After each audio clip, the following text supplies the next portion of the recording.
waxaan ku horeyn su'aalihii xildhibaan warsiyaad xarumaha horumarineed sida xaadowga qoleynaya meeshu ka hadlay inay tahay waa research center-ka xaadowga kale saan filayo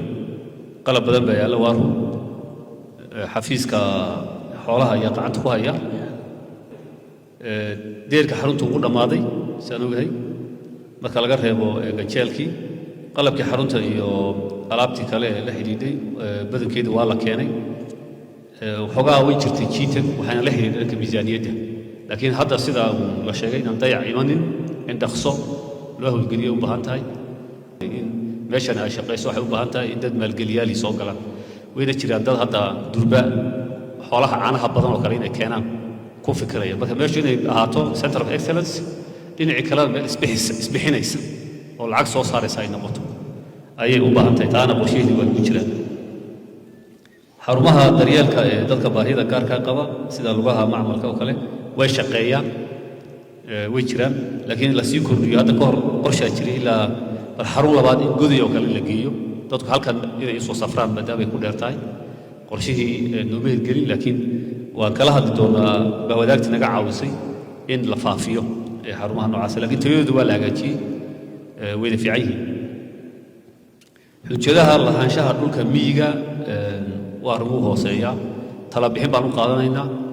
xafiiska beeruhu ee su'aalo uu maalmahan soo jeediyey baa jira oo land managementiga gaar ahaan miyiga oo kale xafiiska ilaalinta deegaanka la raaciyey beerihiina dadkii waxaa loo soo dooranayaa sharciga waa xafiiska beeraha marka xagga sharciyadda iyo bal sidii ay ama u wada shaqayn lahaayeen ama dib loogu eegi lahaa siday ku habboon tahay waa ku guda jirnaa iyadana dhanka dakhliga qorshaha waa run 32.5 bilyan baa sanadka horaantiisii baarlamaan ahaan la go'aamiyey 9.6 bilyan baa soo ururtay boqolkiiba 9 u dhiganta laakiin labadii bilood ugu dambeysay awaamiir guud oo dalka baa jirtay aadaamay jireen deegaano dakhliga ay qabsadeen kuba dhawaaday oo gaaray iyadoo laba bilood dhiman tahay revision baa la sameeyey nasiib darro innaga gaar ahaan magaalooyinka maadaama dakhliga laga soo ururiyey qaarkood 50% 6% uu marayey realistic ma noqonin markii dambe la yidhi 3 bilyan oo dheeraad ah lagu daro la yidhi iyadoo laba bilood ay harsan tahay iyaguna weli ayna gaarinba halkii loo baahnaa suurtagal ma noqon laakiin awaamirtaa guud kamaana hadi karayn saasaa maaragtay revisionka loo sameeyey dhanka maciishadda marka ay xildhibaan jimcaale su-aashii soo jeediyey way jiraan goldololooyin u baahnoo si loo eego gaar ahaan marka maciishaddu ay kacdo sababtii kicisay ay hoos u dhacdo ama shidaalladii la'aantii wixii haddana hoos ma soo noqonayso iyadu marka arrintaas waa arrin jirta oo gaar ahaan cuntooyinka dibadda laga keenayo la xidhiidha generally cilmiga dhaqaalaha waad ka war haysaa kulley prices are rigid downwards bay yidhahdaa qiimuhu inuu hoos u kaco waa rigid baa la yidhahdaa hadduu meel tago halkan buu ku taagnaanaya wuu dhib badnaanaya hoos in loo celiyo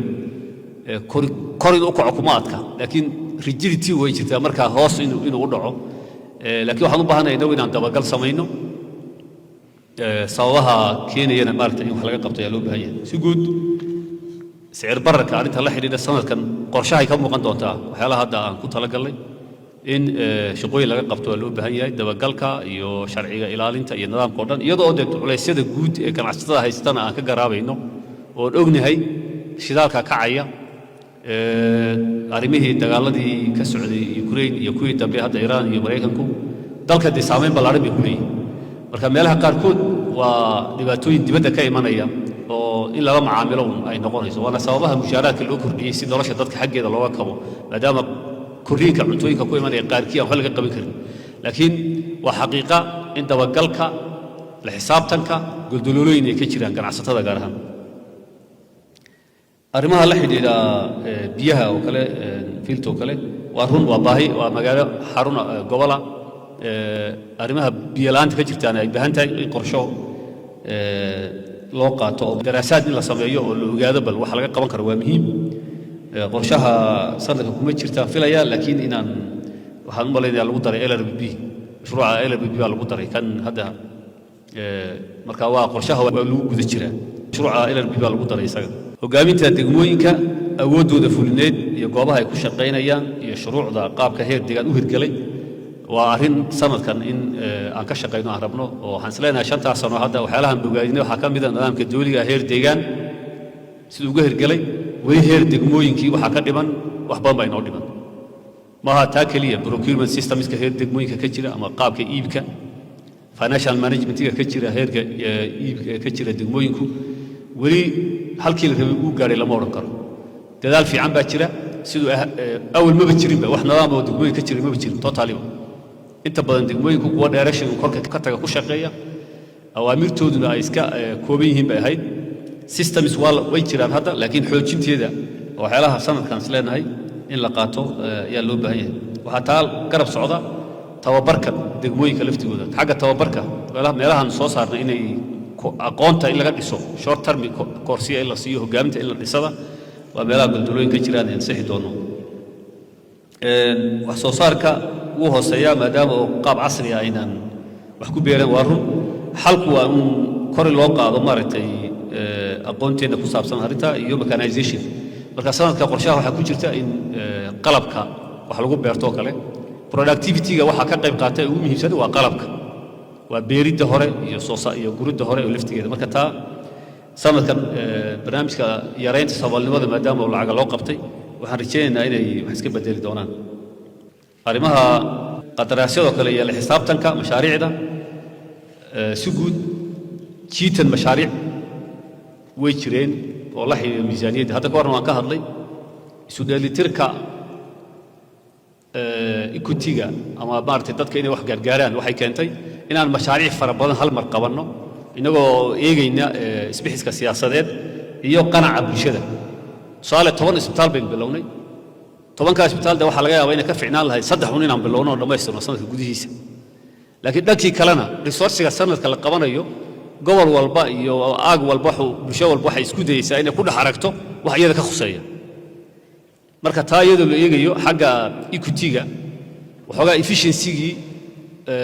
dhibaatooyin ka jira way jiraan inaan mashruuci dhammaystirno oo xilli kooban ku dhammaystirno oo shaqo galada waa ciladaha aynu dhaxalay qaarkood ka soo bilaabmayaan mashaariicdii hore ee qabsanay faraha badnaa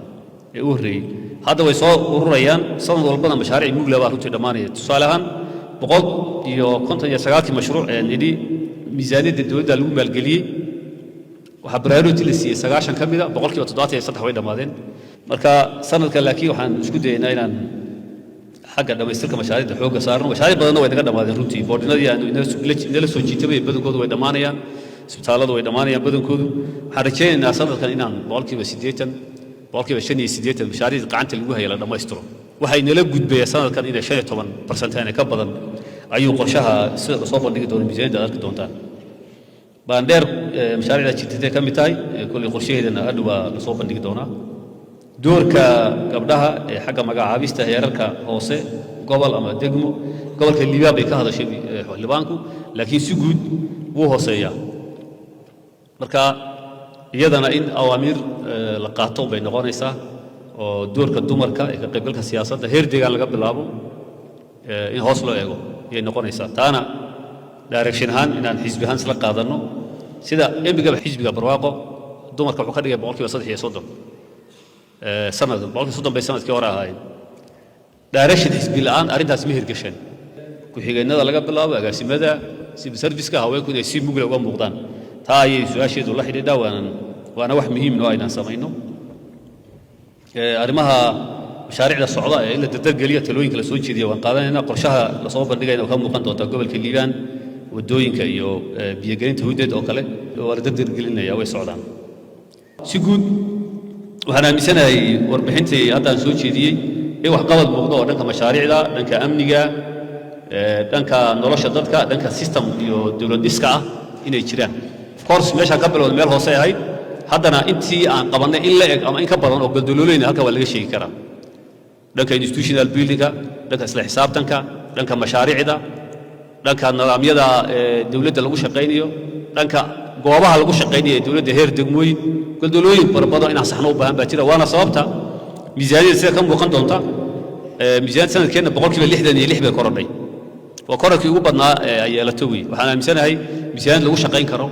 oo wax badan hadda la tibaya lagu sixi karo inaan soo bandhigi doonno waxqabadka iyo miisaaniyad maadaama isku xidhan yihiinna su'aalaha qaarkood halkaas inay jawaab u heli doonaan tayada waxbarashada kale maxaa laga qabanayaa maxaa loogu talagalay maaragtay dhamaystirka mashaariicda la xisaabtanka qadaraasleeda halkaas aan kaga hadli doonaa waan isleenahay aad iyo aadna golahan ugu mahadsan yahay talaabooyinkuu soo qabtay iyo xisaabtanka qaybtuu ka qaatay waxaa maray madoona maanta baarlamaan shaqaynaya inaan haysanno auditor madax bannaan oo shaqaynaya maxkamado madax bannaan oo shaqaynaya relatively marka la eego shalay wixii jiray inayna jirin waan ognahay heer deegaan isla xisaabtanka institutionka ku salaysani dadaal dheeraad oo badan baa la geliyey kaa inaan hoos u dhaadhicinno oo shacabkeenna aan gaadhsiinana aad bay muhiim u tahay isla xisaabtankuna wuxuu ka bilowdaa dadku inay hadli karaan inta badan dadku markay ka hadlayaan isla xisaabtanka yaa la xidhay bay yidhahdaan yaa wax qaatoo la xidhay yaa sida yeelay intaasi ku soo koobaan ka xidhaya hadduu tuugaya ka waran laftigiisu shalay waa la xidhi jiray ma isla xisaabtan baa jiray hantida ugu badanna cidda qaadatay waynu ognahay cidda la xidhayay lalahaa hanti baad qaatayna waynu ognahay marka nidaamka saxda ee isla xisaabtanka wuxuu ka bilowdaa in shacabku ay dawladdii ay doorteen la xisaabtami karaan golaha baarlamaanku mashruuc hebel lama dhisin lacag intaa leeg halkaa lagu qaatay halkaa ha la baadho inuu odhan karo weeye in marka ay naga dhabtahay isla xisaabtanku waxaa caddayn u ah tadawurka ka muuqda hay-adaha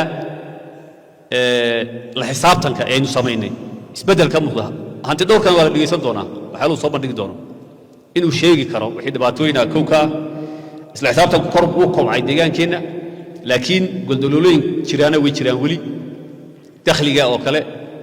meelaha hadda aan sababtaan kor ugu qaadnay dad fara badan baa iminka dakhli intaa leeg ba soo ururin karaan leh hawa la soo ururin karaa meelaha damcu ka jiraan qabnaa inay tahay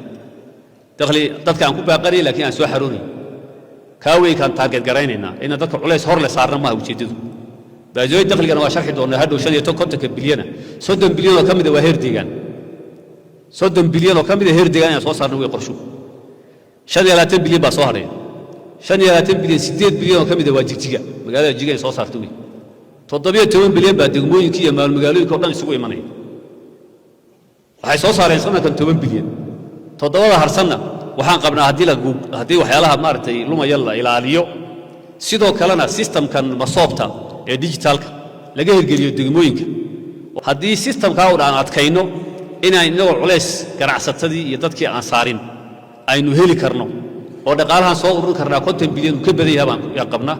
of course dalkana waxaa loo socdaa isku filaanshaha deegaanada 700 bilyan baa deegaanka Oromiya maanta uu ansixiyey deegaanada ugu yar 30% baa jidkooda kordhay Benishanguul shalay baan eegay marka isku filaansho waxaan dadka wax ugu tari karnaa inaan lacag ururino weey waxaa laga hadlayaa baahi fara badan halkaa wadda ma jirto iskuul ma jiro biyo ma jirto of course